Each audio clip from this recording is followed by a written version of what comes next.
políticos más importantes del día.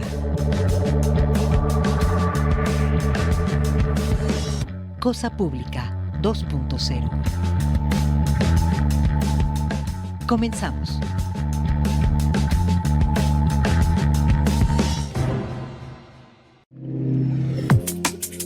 ¿Qué tal? Bienvenidos a Cosa Pública 2.0. Estamos en este lunes 17 de noviembre, día de asueto, pero nosotros estamos transmitiendo completamente en vivo para llevarle como cada tarde en este horario de 3 a 4 de la tarde aquí en Radio Universidad de Guadalajara, una selección de los temas sociales y políticos más relevantes de la agenda informativa. Hay muchísima información que se ha acumulado desde este fin de semana en la que hay este día y la vamos a tratar de presentar en los asuntos más relevantes. En primer bloque tenemos toda la mitad del programa se lo vamos a dedicar a compartir la información, los hechos, cronológicos, las crónicas acerca de la manifestación de la supuesta generación Z, que sí, había algunos de la generación Z, pero unos de las generaciones de adultos mayores, de los que ya reciben pensiones, de políticos, en fin, una mezcolanza un tanto extraña que supuestamente estaba protestando en contra de la violencia. El motivo original de la generación Z es protestar en contra de la calidad de vida que se les ofrece a los jóvenes por parte de la actual sociedad capitalista, pero en realidad eso parece ser que pasó a segundo plano y se impuso la agenda de la derecha, la agenda de la oposición en las consignas, en los testimonios que muchos aquí en Guadalajara y en México salieron a expresar este fin de semana, este domingo. Aquí en Guadalajara se calcula una participación de más de 20,000 personas, más en la Ciudad de México, pero mucho menos en los que salieron a marchar en otras marchas opositoras.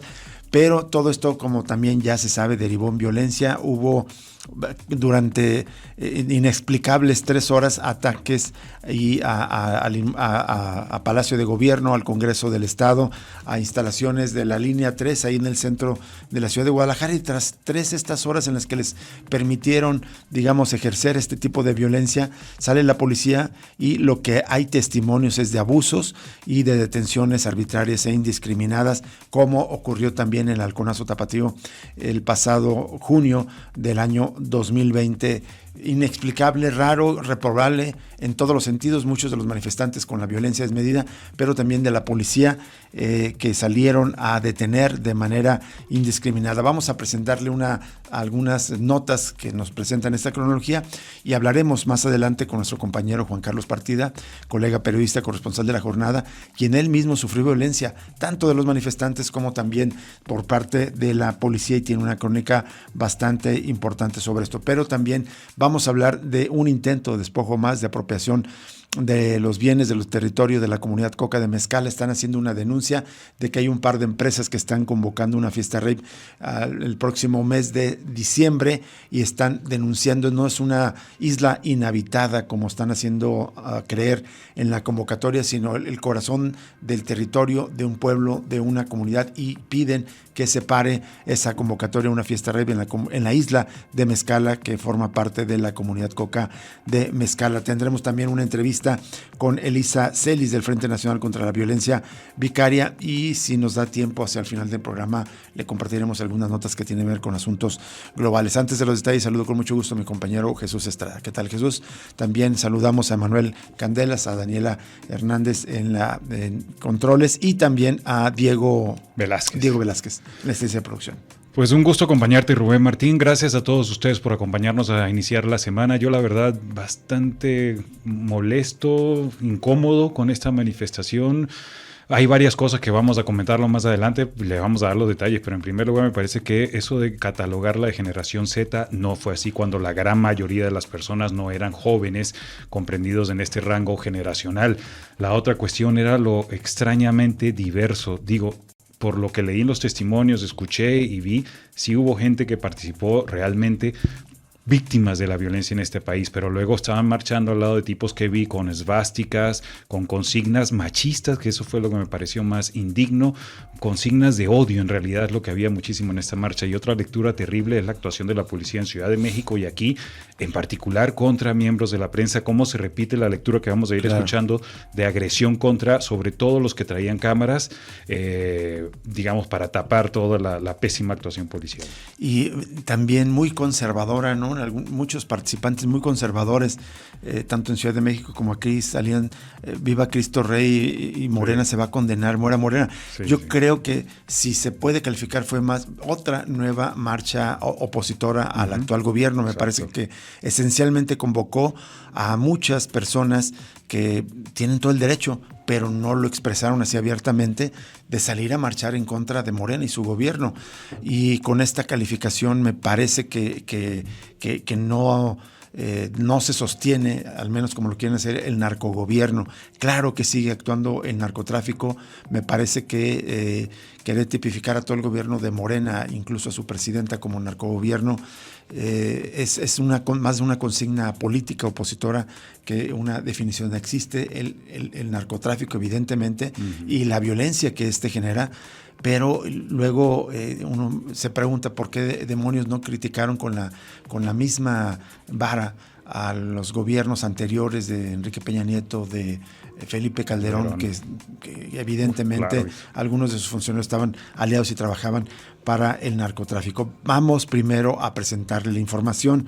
Esta es una nota, una crónica de nuestro compañero Henry Saldaña, aquí en Señal Informativa. Dice que más de 20,000 tapatíos vestidos de blanco y con sombreros marcharon este sábado en Guadalajara para manifestar su indignación por el asesinato del alcalde de Uruapan, Carlos Manzo. La movilización fue convocada por el colectivo Generación Z, que protestó. Esta es una crónica inicial antes de que ocurrieran estos hechos de violencia, que protestó de forma pacífica para exigir seguridad y mayores oportunidades para los jóvenes del país. La marcha inició alrededor de las 11 horas en la glorieta de los desaparecidos. El contingente avanzó por Avenida Chapultepec lanzando consignas como fuera el narcogobierno de Morena y fuera Sheinbaum. Ya en la Avenida Vallarta, dice Henry, que empleados y clientes de los comercios se sumaron con el puño en alto al paso de la manifestación. Cuando llegaron a Casa Jalisco, los organizadores entregaron un pliego petitorio que incluye evaluaciones psicométricas y de ética para funcionarios públicos, la reducción de la jornada laboral a 40 horas y justicia y seguridad para la juventud mexicana. Un poco con esta extrañeza que estábamos comentando antes de entrar al aire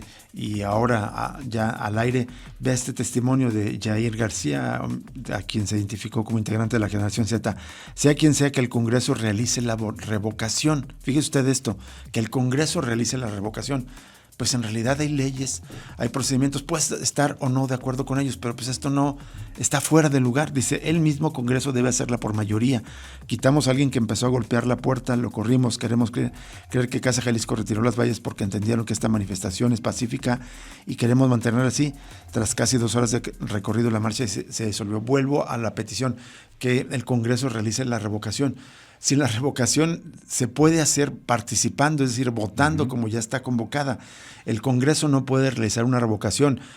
Puede por otros motivos, por razones justificadas, evidentemente quitar, en el caso de Jalisco, al gobernador en turno por causas de fuerza mayor, o incluso en el caso del Congreso de la Unión, al presidente o la presidenta, en este caso, en turno, pero evidentemente por causas de fuerza mayor, no por revocación, no porque diga, te quiero revocar. No funcionan así las cosas, lo cual da idea de que no están entendiendo bien exactamente, que ni se entiende bien sus demandas. No, exacto, pero creo que es que vienen influidos por experiencias en otros países, Rubén. Cuando se habla del golpe blando, ha habido países donde el Congreso ha procedido, digamos, a quitar la investidura de un presidente, caso de Venezuela, por ejemplo, la crisis que hay con Maduro, o en otros casos del Poder Judicial, y creo que esta gente tiene como esos ecos de Perú. En Perú el Congreso sí tiene una facultad muy extraña, me parece que es muy ambiguo la razón que tiene la Constitución peruana, que es la que ha permitido tantas instituciones, me parece que por razones de salud mental, por ejemplo. Exactamente. ¿No? Que ahí da paso para todo.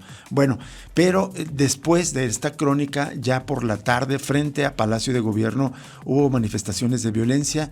Un grupo empezó a golpear las puertas, rompieron, me parece que fueron 3 puertas de Palacio de Gobierno, pero este fue el saldo. Tras controlar los disturbios en torno a Palacio de Gobierno y otros edificios públicos, el gobierno de Jalisco informó que hay 16 personas lesionadas, incluyendo a 3 policías, 47 detenidos, en su mayoría procedentes de Ciudad de México, Guanajuato y Michoacán, además de que se les incautaron una pistola, así como varias bombas molotov y gas lacrimógeno. Este es, digamos, una nota de nuestros compañeros aquí en Señal Informativa que citan un boletín oficial del gobierno de Jalisco. bastante raro, otra vez la detención de supuestos manifestantes procedentes de otros estados del país, como ocurrió en el Halconazo Tapatío, lo cual dio pie a la presunta explicación del gobernador entonces Enrique Alfaro de que esa manifestación había sido provocada desde los sótanos del poder, así dijo, de la Ciudad de México. Eso dijo en aquel entonces, y hay algo de esos ecos en esta explicación que da el gobierno de Jalisco. También dice la nota, fíjense esto, que la Comisión Estatal de Derechos Humanos de Jalisco informó que acompañó en todo momento el traslado de personas detenidas tanto a puestos de socorro para que fueran atendidas y levantaran las partes médicas, como a la Fiscalía de Jalisco, donde se deslindarán responsabilidades. Un paréntesis, pues pésima la actuación, me parece, de la comisión, viendo la cantidad de detenciones arbitrarias que se reportaron y agresiones a la prensa. Volviendo a la nota, dice que en la contención de los grupos participaron 400 elementos de las policías de Guadalajara, Metropolitana, Vial y la Estatal, de los cuales 3 resultaron lesionados por contundentes de manera regular. Es el reporte de la autoridad. Y en esta crónica de nuestros compañeros aquí en Señal Informativa señalan que desde las 11 de la mañana se dio el acompañamiento de una manifestación que en ese momento fue pacífica, que salió de la glorieta de las y los desaparecidos en Niños Héroes y Chapultepec hacia Jalisco. Esta se desarrolló en completa normalidad.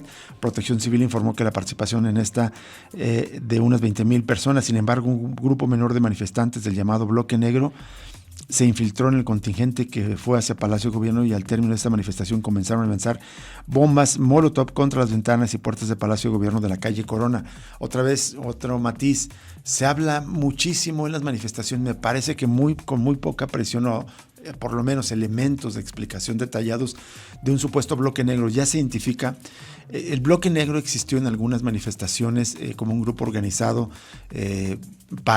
justamente para evitar violencia policial. Exacto. Especialmente en manifestaciones. Es un colectivo de origen italiano, se replicó en algunos otros países, pero no era de manera inicial un grupo que se dedicara a generar violencia, como ahora se asocia cuando se menciona el bloque negro. Es un grupo que quiere la violencia. Era un grupo que se organizaba para defenderse de la violencia policial. En realidad era una táctica de autodefensa que empleaban sobre todo los grupos anarquistas hace muchos años, pero ahora ya se van creando bloques negros en diferentes tipos de manifestaciones. Volviendo a la nota, cuenta que ya fue hacia las 4:30 de la tarde del sábado cuando las cosas cambiaron. La autoridad sostiene que se incrementaron las agresiones poco a poco. Se contabilizaron casi 3 horas en las que ese grupo le prendió fuego a 2 puertas y una ventana del Palacio de Gobierno, así como una ventana del Congreso. Fue entonces, dice, cuando se le dio la orden de que policías estatales y de Guadalajara, así como de la Metropolitana, salieron de los puntos de bloqueo y encapsularan la zona para iniciar con las detenciones de los presuntos responsables. Aseguraron que ya había riesgo para ciudadanos y negocios aledaños. Y también esta crónica se añade que comenzaron entonces las detenciones, la mayoría en torno a Plaza de Armas, alrededor del Congreso, incluso en las zonas de remodelación, en las obras de remodelación de Plaza de la Liberación, y ahí se cometieron excesos como los ataques a algunos compañeros de la prensa, entre otros nuestro colega periodista, corresponsal de la jornada, Juan Carlos Partida, con quien vamos a hablar en unos momentos.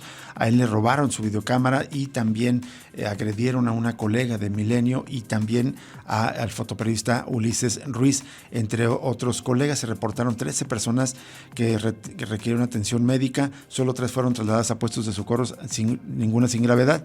Y luego hay un boletín del gobierno del estado, que ya fue citado en esta nota, donde pues lo que remarca el gobierno del estado es que supuestamente siempre actuaron con respeto a la manifestación y garantía del orden público. Ahí reportaban 47 personas detenidas, pero ya en la actualización de esta tarde, en un boletín de esta mañana, se habla de 48 personas detenidas, y de las cuales a 44 se les van a abrir carpetas de investigación por la presunción de distintos delitos, como agresiones en contra de representantes de la autoridad, lesiones calificadas. Esto afirmó la dependencia.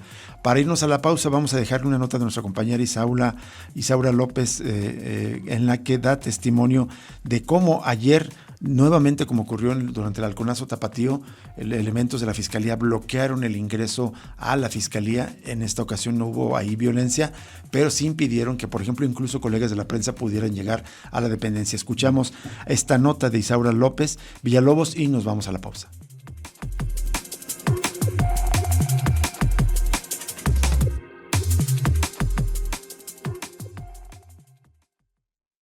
Este domingo al mediodía, las calles aledañas a las instalaciones de la Fiscalía del Estado permanecieron cerradas y bloqueadas por unidades móviles con agentes de la institución para evitar la llegada de posibles manifestantes, luego de la detención de 47 jóvenes durante los actos vandálicos registrados en Plaza de Armas y en Palacio de Gobierno.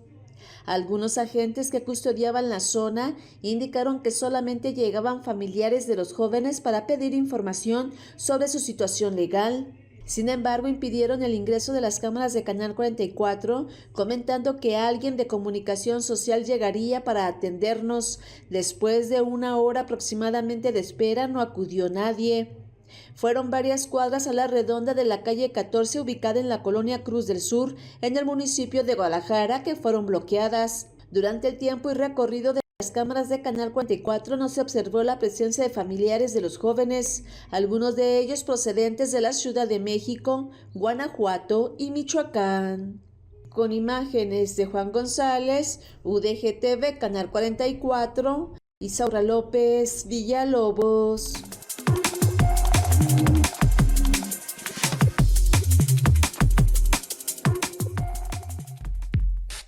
Cosa Pública 2.0.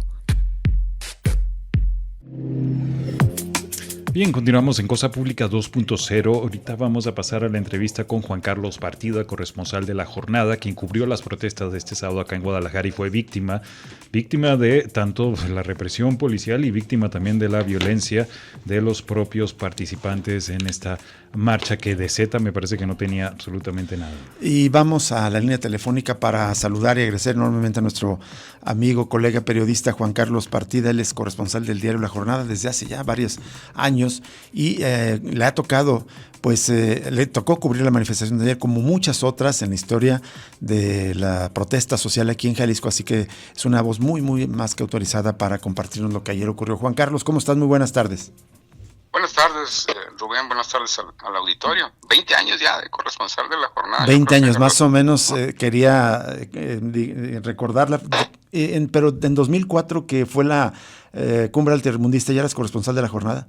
No, estaba a punto de entrar. Eso te tocó en ese después. Entonces estaba en el Occidental, sí me tocó cubrir, claro, por supuesto, así es. esa ocasión. Juan Carlos, primero una solidaridad por lo que ayer te ocurrió, igual que a otros colegas. Tú ya hacías la crónica, ahorita te pedimos que nos recuerdes los nombres de quienes sufrieron agresiones. Primero te brindamos nuestra solidaridad. Pero, ¿cuál es la crónica que tú podrías hacer en resumen para los radioescuchas de Radio Universidad de Guadalajara? De la protesta de ayer. Yo creo, Rubén, que hubo dos marchas, ¿no? La de la mañana, que fue multitudinaria, Protección Civil reportó que fueron 20,000 personas, que fue variopinta, o sea, a pesar de que la convocó la Generación Z, pues la mayoría de los asistentes eran personas de 30 o más años, ¿no? Uh-huh. Y bueno, o sea, con sus consignas, también hubo muchos de colectivos de familiares de personas desaparecidas, etcétera. Entonces se conjuntó pues un clamor social de diversos ángulos y culminó en Casa Jalisco. Después de que terminó eso, pues yo estaba ya redactando esa nota cuando recibí Juan Carlos, perdón que te interrumpa, ¿hay algún hilo conductor, algún mensaje central quizás contra la violencia en la manifestación de la mañana? Pues yo lo que percibí es que el hilo conductor ahí es la protesta contra el gobierno federal, ¿no? Eso sin duda. Gritos contra Morena, contra las Claudia consignas contra Claudia Sheinbaum, efectivamente. El narcogobierno, en fin, ¿no? Sí, ese tipo de señalamientos pues que ya han sido muy difundidos al respecto, pero insisto, ¿no? O sea, no nada más era pues el clamor contra el gobierno federal, sino que aglutinaba pues múltiples protestas, ¿no? Bien, o sea, bien. Y, sin embargo, cuando ya estaba redactando esa nota, recibí el reporte de que en el centro, en Palacio de Gobierno, estaba ocurriendo pues desmanes. Me lancé para allá y prácticamente desde que llegué, yo lo llamo suerte periodística, no sé de qué otra manera calificarlo, pero parecía que estaban esperando que yo llegara cuando empezó pues la agresión, ¿no? contra el inmueble. Un inmueble que estaba desprotegido, estaban cerradas las puertas, por supuesto, pero en realidad, o sea, los dejaron hacer durante 3 horas, Rubén, lo que quisieron. rompieron lámparas del frontis del edificio, las 3 puertas del frontis del edificio, una del costado norte, otra del Congreso del Estado, los vidrios también de todas las ventanas, bajaron lámparas de la Plaza de Armas, estatuas de la Plaza de Armas, quitaron adoquines para armar las piedras, etcétera, sin que nadie les dijera absolutamente nada. Si acaso la respuesta en ese tiempo de 3 a 6 de la tarde fue que les estaban aventando agua desde las ventanas, agua a presión y una que otra gases lacrimógenos, ¿no? Botellas de gases lacrimógenos, pero durante el transcurso de esas 3 horas bien se pudo haber acordonado y encapsulado a quienes estaban agrediendo. Bueno, el chiste es que Rubén, que después de pasado ese tiempo, se les dio la orden seguramente ya de que actuaran y salieron de adentro del Palacio de Gobierno antimotines y llegaron de la parte de atrás, del lado de Alcalde, de Plaza de Armas, también otros policías, y empezaron a hacer lo que es una racia total, ¿no? Uh-huh. Típica que ya hemos visto en 2004 con los altermundistas, en 2020 con el caso de Giovanni también. Redadas indiscriminadas a criterio de los policías, ¿no? Quien tuviera portara cara o juventud, yo creo, era motivo ya de agresión. También ya se ha difundido, por ejemplo, que una señora con su hija de 2 años, a su esposo lo detuvieron porque, y déjame puntualizar esto, a las 6 de la tarde que finalmente hubo respuesta de las autoridades, empezaron las autoridades, los policías, a lanzar gases lacrimógenos con un aparato que los aventaba desde Palacio de Gobierno hasta Alcalde y caían, ¿no? Los disparaban, pues. Claro. Y a esa hora, a las 6 de la tarde, Rubén, en sábado, o sea, fin de semana, el Buen Fin y todo esto, estaba pletórico de compradores, de paseantes, de familias, de turistas, y pues a todos les tocó, ¿no? O sea, yo creo que tenía muchos años que no lloraba tanto como esa tarde, ¿no? Del sábado, pues lo que te produce, el picor que te producen los gases lacrimógenos. Claro. Y, te decía esta señora, entonces, el papá de la niña, una niña de menos de 2 años, se quitó la camisa para tapar a la pequeña, y como estaba sin camisa, pues fue, te digo, ya portador de sospecha para el criterio policial. Exactamente. Sí, y lo agarraron y se lo llevaron. Sí, y lo agarraron y se lo llevaron y está, pues, y sigue detenido, ¿no? Hasta la fecha. Ya mandaron a varios a Puente Grande, etcétera. Todavía no se vincula ni nada. Hay 44, ¿no? Que anunció el gobierno del estado que va a vincular a proceso. Sí, hay un baile de cifras, porque el mismo sábado en la noche la Policía Estatal emitió un comunicado en el que decía que eran 47.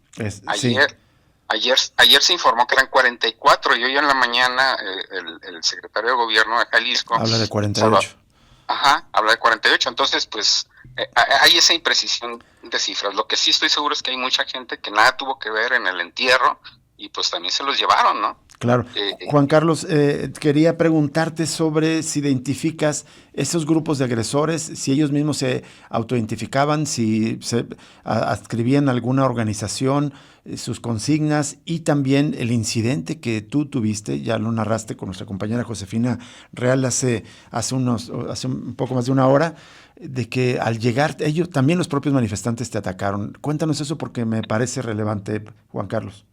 Claro, sí, hay 2 vertientes, ¿no? O sea, y en ambas, pues uno como periodista se siente ya muy inseguro, ¿no? Cuando estaba el ataque contra Palacio de Gobierno, me identificó uno de ellos como corresponsal de la jornada, ¿no? Sí. Entonces, pues aquí están los comunistas, ellos tienen al país como está, están a favor del gobierno.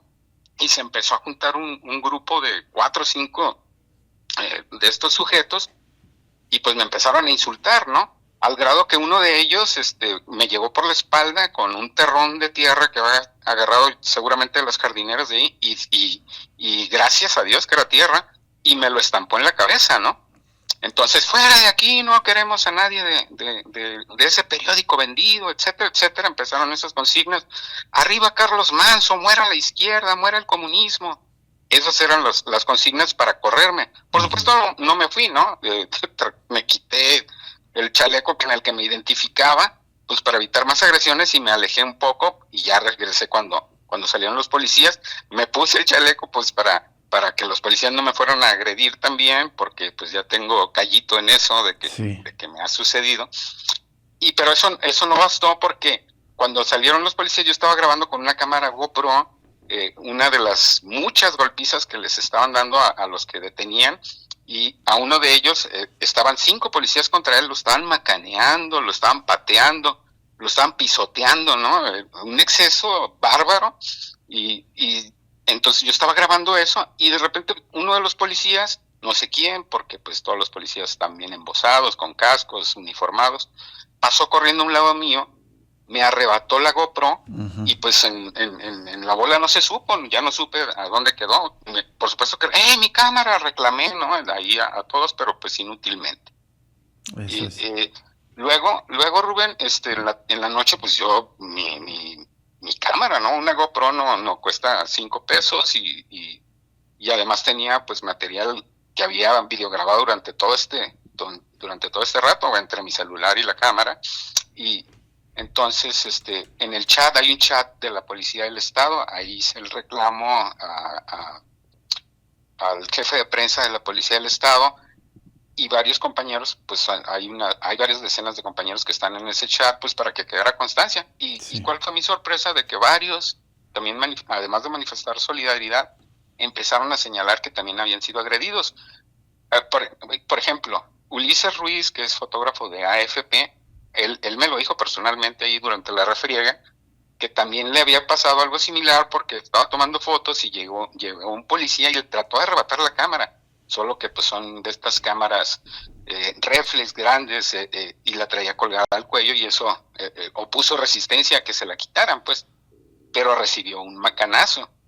Lo mismo ocurrió pues con periodistas de Milenio, que le rompieron una cámara, también de otras televisoras, Canal 6, por ejemplo, y también a otro compañero bueno, es que lo que pasa es que muchos no quieren ser identificados por temor laboral. Qué desgracia, pero así es, ¿no? Así es. De que no quieren verse inmiscuidos en este tipo de situaciones. Incluso hace rato platicaba con mi compañero fotoreportero Arturo Campos, y él me señalaba que también había sido, pues le soltaron un macanazo que alcanzó a esquivar, etcétera, ¿no? O sea, fue algo que yo empecé a sospechar, a ver, ¿por qué están también agrediendo a los reporteros, no? Dije, pues esto como que traen alguna consigna.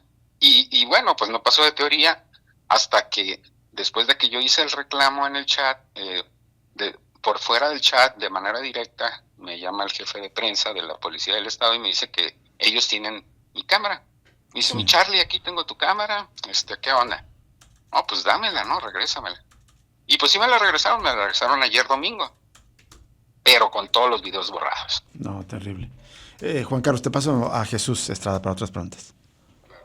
¿Qué tal, Juan Carlos? Un abrazo solidario. Lo siento mucho por esta situación. Gracias, Jesús. Bien recibido tu abrazo. Vale. Juan Carlos, varias preguntas. Una es de esta situación de las 3 horas que la policía dejó que estas personas actuaran así. ¿Cuál es la lectura política que tú le podrías dar o que se le puede dar a esta situación? Me parece muy interesante que en tu Facebook, lo he estado viendo, hay un intercambio de opiniones bastante interesantes entre tus seguidores y tú, pero ¿cuál es tu lectura de esto? ¿Por qué esas 3 horas de esa permisividad y luego actuaron como actuaron? Sí, esto es muy grave, ¿no? Y sin duda da pauta para sospechar muchas cosas. Claro que todas a nivel teoría.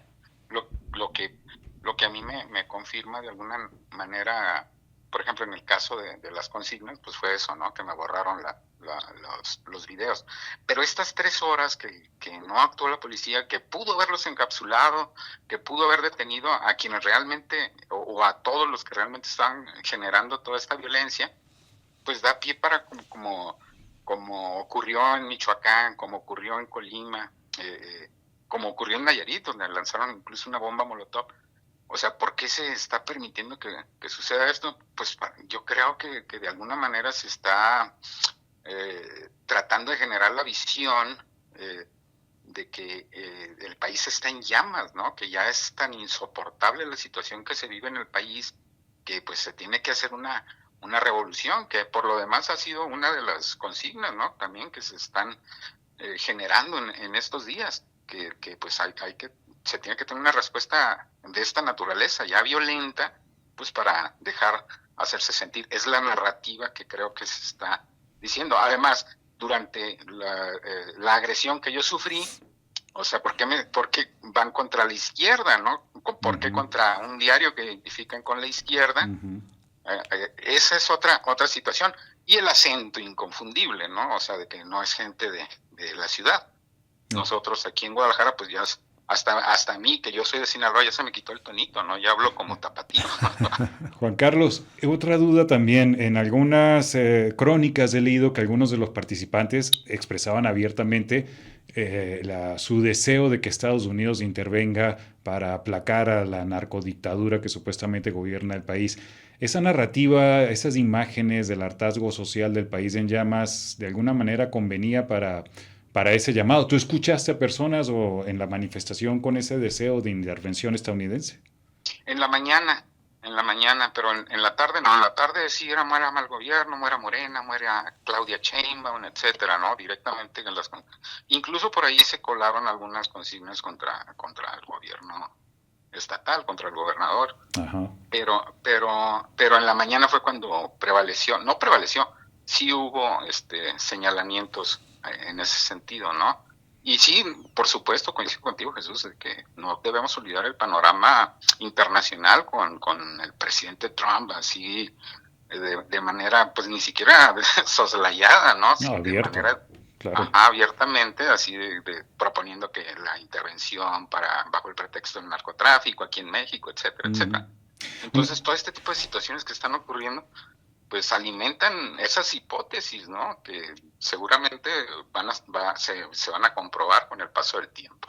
Juan Carlos, una última pregunta de mi parte es, supuestamente era la marcha de la generación Z, es decir, que convocada por menores de 28 años de edad. ¿Tú crees que fue una marcha de la generación Z? ¿Cuál era la mayoría de las personas, la edad de la mayoría de las personas que viste por ahí? Sí, la inmensa mayoría eran personas mayores de 30 años, sin duda, ¿no? De hecho, yo tengo prácticamente puros hijos generación Z y son socialmente muy, muy conscientes, y ninguno de ellos asistió porque sabían que iba a estar, si no manejada, sí de alguna manera infiltrada, ¿no? Por otros intereses más allá del mero malestar e indignación social. Exacto. Gracias, Juan Carlos. Juan Carlos, pues te agradecemos enormemente que nos hayas compartido esta crónica tan importante para entender lo que ocurrió ayer, y de nuevo te mandamos nuestra solidaridad y a todos los compañeros que sufrieron estas agresiones, y bueno, qué importante tu testimonio. Gracias, Juan Carlos.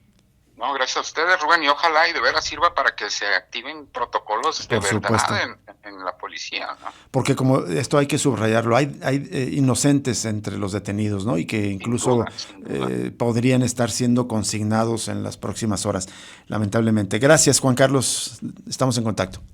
Un abrazo a ti. Igualmente para ti. Gracias. Juan Carlos García Partida, corresponsal del diario La Jornada y un colega que pues justamente por esta encomienda pues tiene que estar muy al pendiente de todas las protestas sociales. Sí, Rubén, se ha hecho muchos recuerdos, digamos, de ejercicio de memorias con lo que comentabas, por ejemplo, de las protestas del 2004 contra los altermundistas, obviamente también la del halconazo tapatío, pero hay una que no debemos olvidar, que fue la del 1 de diciembre del 2012, en un marco de una movilización nacional que sí era estudiantil en aquel momento, surgida a partir del 132, y aquel 1 de diciembre del 2012 una represión brutal, muy parecido a lo que sucedió, o incluso más brutal, aquí fuera de Expo Guadalajara, en el marco de la FIL, detenciones arbitrarias, muchísima violencia policial también, no hay que olvidar ese otro episodio. Acoso sexual de policías a mujeres detenidas, entre otros. Y bueno, solo para completar, en Ciudad de México también hubo manifestación, también hubo actos de violencia, un grupo de manifestantes intentó derribar la valla, y también ahí hubo agresiones a periodistas. De hecho, está circulando una carta por la agresión que sufrió Víctor Manuel Camacho, fotógrafo del diario La Jornada. Vamos a una pausa y regresamos con la siguiente entrevista de esta tarde.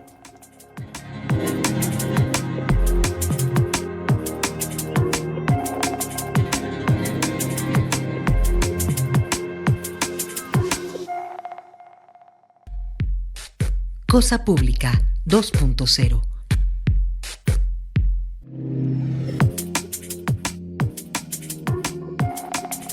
Bien, continuamos en Cosa Pública 2.0. Vamos a cambiar de tema, vamos a hablar ahora de violencia vicaria. Es una forma de violencia de género en la cual las hijas e hijos de las mujeres víctimas de violencia son instrumentalizados para maltratar y ocasionar dolor. Generalmente es a las madres y esto utilizando las redes de poder económico o político de los padres. Y tenemos en la línea a Elisa Celis, quien es integrante del Frente Nacional contra la Violencia Vicaria y es también víctima de violencia vicaria. Nos quiere comentar algunas situaciones recientes con respecto a su caso particular. Ella está luchando para recuperar a sus dos hijos. Lisi, ¿cómo estás? Buenas tardes. Hola, buenas tardes. Muchísimas gracias por darme este espacio, Jesús, Rubén. Pues aquí nuevamente alzando la voz y señalando que por lo que hemos estado viviendo en los últimos meses, ¿no? Prácticamente... Elisa, por favor, solo nos recuerdas un poquito de contexto para la audiencia que no conoce bien tu caso, un breve resumen y entramos ahorita a la actualidad, lo que nos vas a informar, por favor. Así es. Yo, pues bueno, vivo uno de los procesos, sin lugar a dudas, de mayor violencia institucional del país, no solo en términos de violencia vicaria, sino en cualquier tipo de proceso. Tengo arriba de 370 procesos legales. Yo tengo dos hijos. Siempre vivieron conmigo y en el año del 2019 el señor se los lleva cumpliendo una orden judicial firmada por una juez para que se fueran con el papá de vacaciones. El papá omite que tenía yo esta custodia porque se va con él en el periodo vacacional y él se los lleva. No me lo regresa, consigue una custodia falsa y bueno, le dura 5 semanas y lo citan a las 5 semanas, 6 semanas por un tribunal colegiado por medio de un amparo para que me regrese a mis hijos por primera vez. Esto fue en septiembre del 2019. Se le revoca esa custodia que le dure 4 semanas y de ahí empieza a vivir Crucis. Y de ahí empiezo a vivir lo que se llama y lo que conocemos hoy por hoy como violencia vicaria, que si bien es una violencia que ha existido siempre, no tenía este nombre, ¿no? Que es dañar a la madre a través de los hijos, pero haciendo un tremendo daño colateral, un daño irreparable en las infancias, por supuesto, porque son separadas de su núcleo, separadas de la mamá, separadas del amor, de los cuidados, para empezar a vivir, por lo menos en mi caso, pues como si fueran unos delincuentes, ¿no? Porque desde aquella fecha que se les citó a entregarme a mis hijos en septiembre del 2019, pasaron 3 años cuando se dictaron las primeras 24 horas para entregarme a mis hijos. Pasan 3 años y vuelvo a sufrir una sustracción en el 2023 y de esta sustracción nunca he perdido la custodia, es algo que quiero dejar muy claro. Tengo 300 y tantos procesos legales justamente porque el papá de mis hijos me bombardea para hacerme perder tiempo, dinero y obviamente salud emocional, física, mental para alargar estos procesos, ¿no? Pero siempre se le ha estado buscando y bueno, nunca he dejado de alzar la voz en este proceso.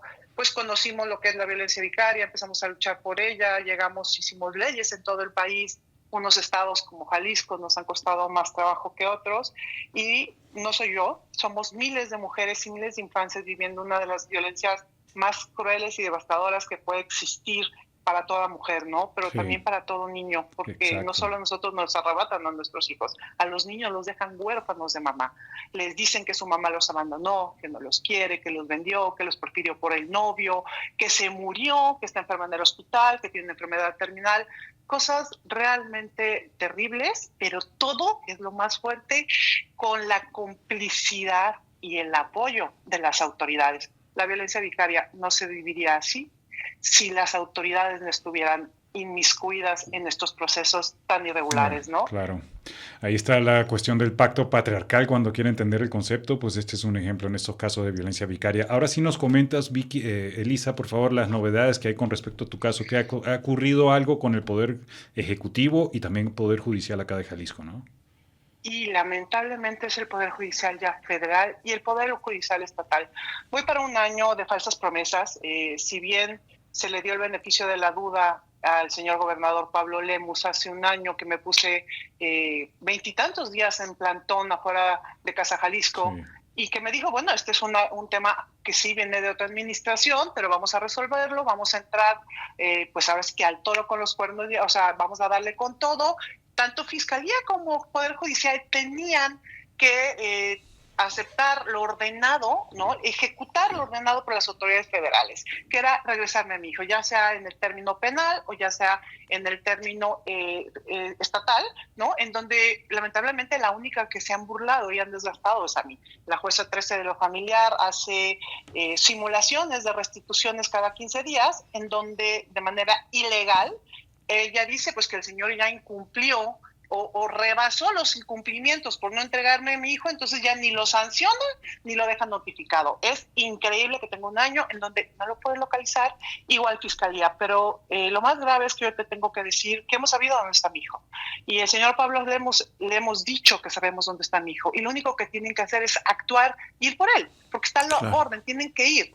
Pero se hacen tontos, no quieren hacerlo, están cobijando, obviamente, aparte de este Poder Judicial que por años ha sido cómplice del papá de mis hijos, y yo podría decir que hay personajes importantes inmiscuidos, los cuales no quieren ser exhibidos por el propio padre sustractor, ¿no?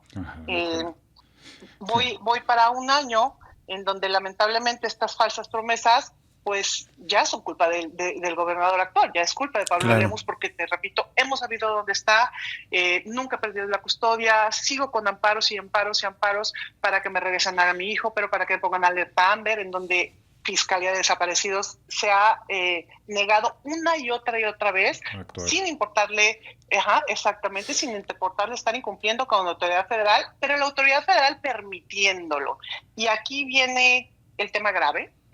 Yo lo veo muy, muy grave, porque si bien todos teníamos temor a este nuevo Poder Judicial Federal que entra apenas en funciones, pues es lamentable que lo que yo no había vivido por años, y te lo digo como por años, porque estas resoluciones las tengo firmes, cuando el papá intenta revocarlas, terminan dándome otra vez la razón, pues bueno, es inconcebible y es de no poderse creer que el jueves pasado, la juez Sabina Dueñas Aguirre, esta juez está en este momento en el Juzgado Segundo de Distrito de Materia Civil, como jueza titular, se le ocurrió hacer lo que a 7 jueces federales, porque si bien saben, yo he tenido muchas excusas en jueces locales, pero también federales, he pasado más de 7, este amparo había estado firme, ¿no?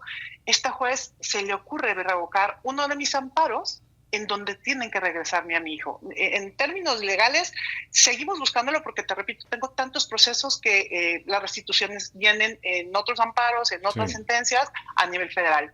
Pero lo que se atrevió a hacer, yo sí quisiera señalarlo, yo sí quiero decir que no podemos empezar a permitir que la podredumbre y este viacrucis que se vive día a día dentro del Poder Judicial estatal, en donde hemos escuchado de estos personajes, y lo tengo que decir, aunque me cueste lo que me cueste, y pues estos personajes como el Rafael Martínez, que está pegado con nuestro gobernador, ha sido señalado en múltiples ocasiones de ser quien lleva este negocio de la justicia en Jalisco, ¿no? Para quien lo puede pagar.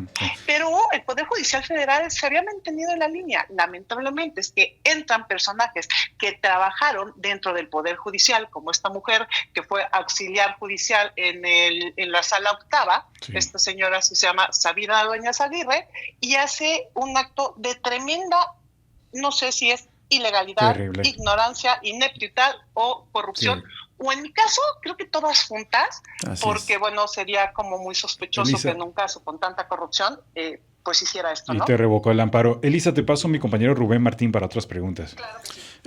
Elisa, sobre esto, entonces, te saludo con mucho gusto. Entonces, esta jueza que estás nombrando ya es parte del nuevo, supuestamente nuevo Poder Judicial, y aún así, al parecer, siguen con estas prácticas indebidas, y todo indica que una colusión con el papá de tus hijos, que está, utilizando sus contactos, sus recursos, para torcer la justicia a su favor. Bueno, no es la justicia a su favor, sino estos procedimientos a su favor.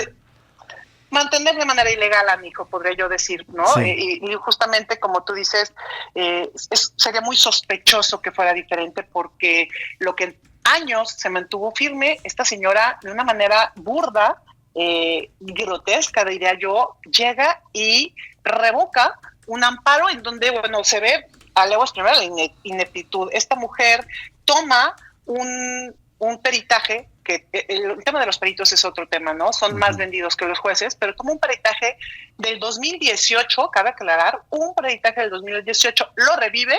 Ella dice, pues bueno, que es este peritaje nunca se tomó en cuenta en más de 30 procesos legales, incluyendo el propio amparo que ella estaba resolviendo. Bueno, pues ella toma en cuenta este proceso, este peritaje que jamás había sido validado en ningún proceso, pero ni siquiera los jueces familiares lo habían tomado en cuenta. Bueno, ella lo toma en cuenta y resulta que llega una cartita 5 minutos antes de la audiencia en donde mi hijo menor, que es el que hoy estamos buscando, pues dice barbarie y media, me supongo, no lo terminé de leer porque ya me la sé, en donde dicen que quieren vivir libres de violencia, que no quieren saber de mí, bla, bla, bla, bla, bla, bla.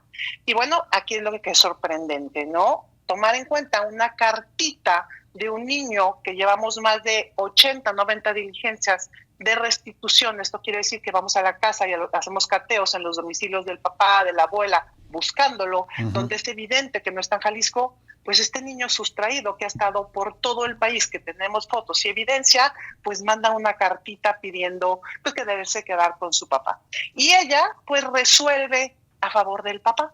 En cuanto a su ineptitud, es tremenda, porque definitivamente, pues, no la tacha más que de ignorante, ¿no? Porque definitivo, pues, no sabe lo que es la violencia vicaria, que es una ley federal que justamente el hablar mal de la mamá y tener un montón de procesos legales que ella tuvo que haber visto o por lo menos leído en una partecita de lo que estaba resolviendo, lo que estamos viviendo. Entonces, tuvo que haber hablado que estaba viviendo violencia vicaria, lo cual ignora, ¿no? Entonces, evidencia que esta es una mujer ignorante ante la ley, pero mucho más, que tampoco está al día, porque hace menos de un mes vivimos la cuarta acción de inconstitucionalidad por parte de la Suprema Corte, en donde nuevamente determinó, y esta sí de manera unánime, esta nueva Suprema Corte, que la violencia vicaria es una violencia ejercida únicamente en contra de las mujeres, y viene y otra vez nombra todo lo que significa la violencia vicaria, lo cual esta señora desconoce, porque ella toma en cuenta una cartita de mi hijo.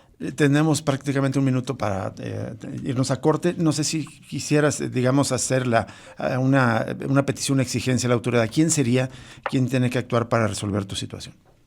Definitivamente es el Tribunal de Disciplina Judicial. Yo ya estoy trabajando jurídicamente, tomar otro tipo de acciones, pero ahorita está presidido por la magistrada Celia Maya García. Ellos están en la Ciudad de México y a quien ya le compete es al Tribunal de Disciplina Judicial, ¿no? Y bueno, definitivamente en Jalisco, y aunque el señor gobernador dijo que no le compete directamente, pero sí le compete que todas las autoridades no están haciendo su trabajo. Fiscalía de la Mujer, Fiscalía de los Niños, Poder Judicial Estatal y, por supuesto, que desaparecidos. Entonces, pues, en Jalisco es a él. No tengo más que, porque señalar todas las autoridades es difícil, y este nuevo tribunal de disciplina para sancionar los posibles actos de corrupción o ineptitud que hacen igual de daño de una juez que obviamente no está preparada para su cargo, empiezan a hacer este daño a las familias que estamos dependiendo de procesos judiciales, ¿no? Bien, Liz, pues muchas gracias por de nuevo compartir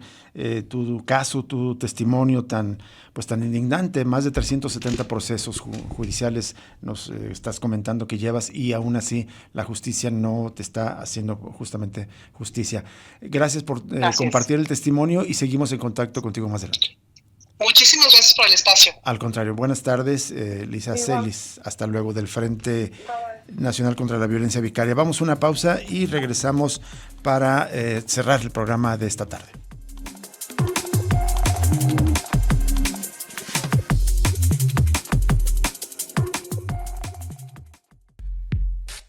Cosa Pública 2.0.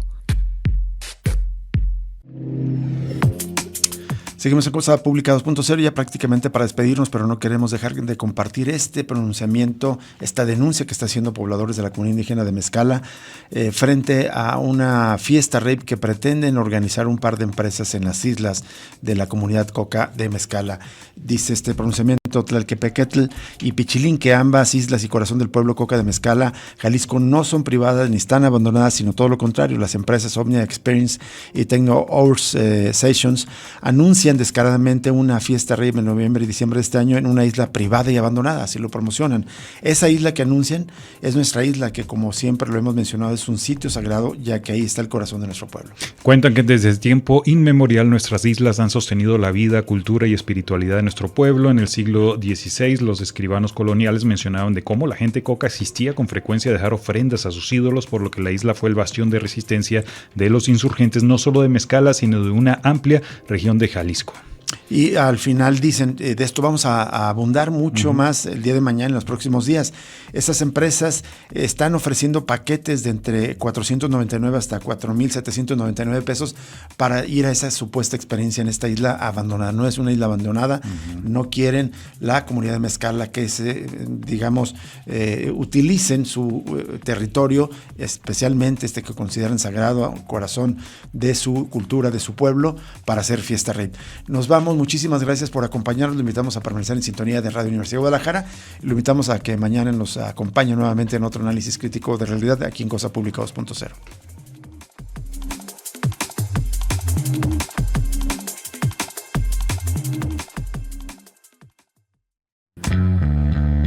Radio Universidad de Guadalajara presentó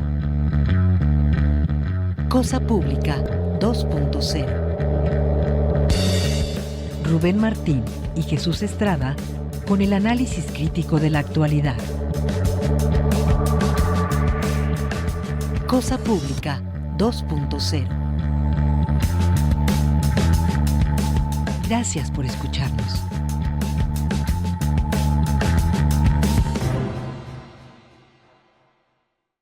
Radio Universidad de Guadalajara.